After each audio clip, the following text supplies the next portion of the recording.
Assalamualaikum warahmatullahi wabarakatuh. Marilah terlebih dahulu kita panjatkan puji syukur kehadirat Allah Subhanahu wa Ta'ala yang telah melimpahkan rahmatnya kepada kita, sehingga kita bisa bertemu pada saat ini. Kali ini adalah mengenai manusia yang paling sibuk saat di akhirat. Hari kiamat merupakan peristiwa kehancuran alam semesta dan menjadi awal bagi kehidupan yang kekal. Sebelum menuju surga atau neraka, umat manusia akan dibangkitkan, lalu dikumpulkan di padang mahsyar untuk menjalani pengadilan dari Allah Subhanahu wa Ta'ala. Pada hari itu, semua manusia hanya akan memikirkan dirinya sendiri. Bahkan ketika orang tua, suami, dan anak di sebelahnya diseret oleh malaikat, mereka tidak akan saling menolong karena lebih mementingkan nasibnya sendiri. Namun, ada manusia yang tidak henti-hentinya ke sana kemari memohon kepada Allah untuk keselamatan manusia lainnya. Pada saat matahari begitu teriknya, beliau memanggil manusia untuk diberi minum. Siapa dia sebenarnya? Beliau adalah baginda Rasulullah Shallallahu Alaihi Wasallam. Sang Nabi terakhir ini menjadi satu-satunya manusia yang paling sibuk luar biasa pada saat itu.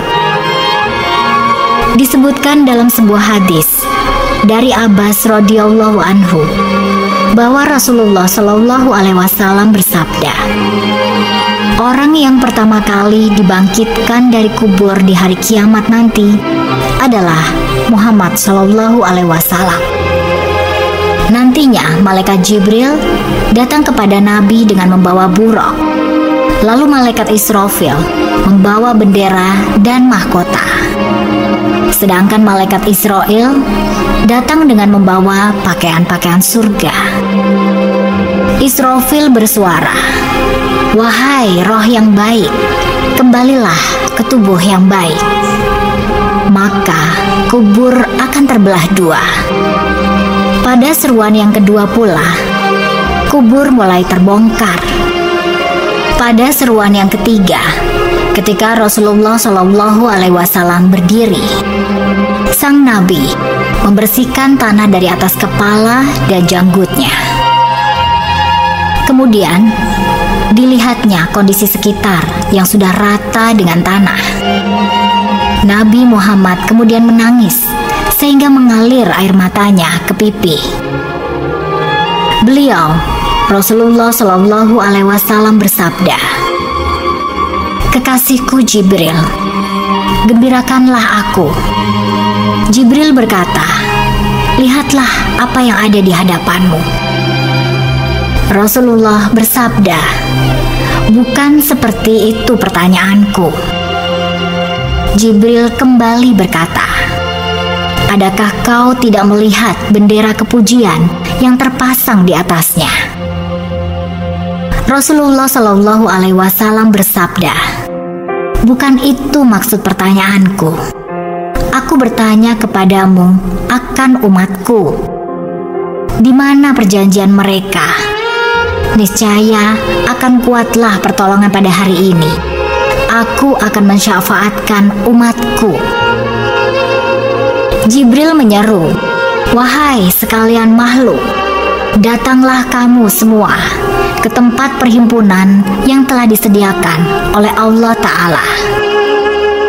Umat-umat datang dalam keadaan satu-satu kumpulan. Setiap kali Nabi Muhammad Shallallahu Alaihi Wasallam berjumpa satu umat, beliau akan bertanya, "Di mana umatku?" Jibril berkata, "Wahai Muhammad, umatmu adalah umat yang terakhir." Sampailah saat umat Nabi Muhammad yang muncul dengan menangis serta memikul beban di atas belakang mereka sambil menyeru, "Wahai Muhammad." Nabi Muhammad Shallallahu Alaihi Wasallam bersabda, "Wahai umatku." Mereka Mereka berkumpul di sisinya sambil menangis. Kemudian Nabi bersujud kepada Allah dengan sujud yang sangat lama, sampai Allah Subhanahu wa Ta'ala mengatakan, "Ya Muhammad, bangkitlah dari sujudmu." "Ya Allah, saya tidak akan bangkit dari sujud sebelum saya mendapatkan apa yang Engkau janjikan. Ya Allah, berikan saya kesempatan untuk memberi minum kepada umat-umat saya. Mereka kehausan ya Allah di bawah terik matahari." Akhirnya Allah mengatakan, "Ya Muhammad, ini telaga Al-Kautsar. Beri minum pada umatmu." Lalu dipanggillah, "Umatku, umatku, umatku." Rasulullah Shallallahu Alaihi Wasallam padahal dijamin masuk surga, ditampakkan padanya surga Firdaus tempatnya akan tinggal. Namun ia tidak tersenyum sedikit pun dan hanya mengatakan, "Umatku, umatku, umatku." Nabi terus memberikan minum satu persatu. Bahagia sekali ketika bertemu umatnya, seperti bertemu kekasih lama dan memberikan minum. Setelah minum satu teguk, maka manusia tidak akan haus selama-lamanya. Setelah memberi minum umatnya, Rasulullah Shallallahu Alaihi Wasallam sujud lagi. "Ya Muhammad, kenapa engkau sujud lagi?" Sujudnya lama sekali sambil menangis di hadapan Allah.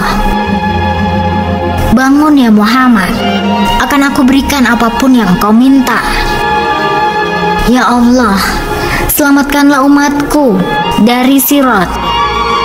Kata Allah, "Maka tunggulah mereka di ujung Sirat." Nabi kemudian menunggu kita di ujung Sirat sambil mengatakan, "Ya Allah, selamatkanlah. Ya Allah, selamatkan."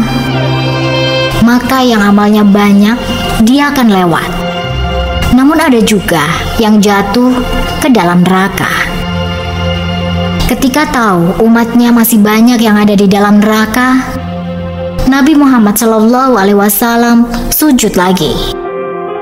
"Ya Muhammad, bangkitlah dari sujudmu.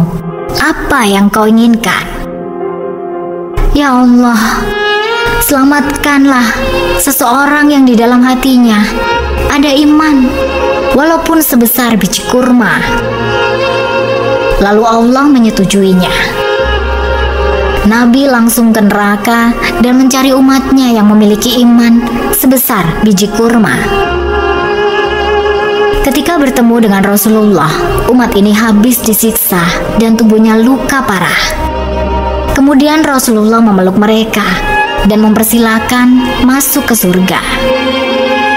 Setelah tidak ada lagi, Nabi Muhammad Shallallahu Alaihi Wasallam kembali sujud di hadapan Allah dengan sujud yang sangat lama. Dalam sujud lama itu, kemudian Nabi menangis. Lalu Allah berkata, "Ya Muhammad, kenapa engkau menangis?" "Ya Allah, selamatkanlah umat saya dari api neraka yang mereka di dalam hatinya ada iman sekecil biji jagung."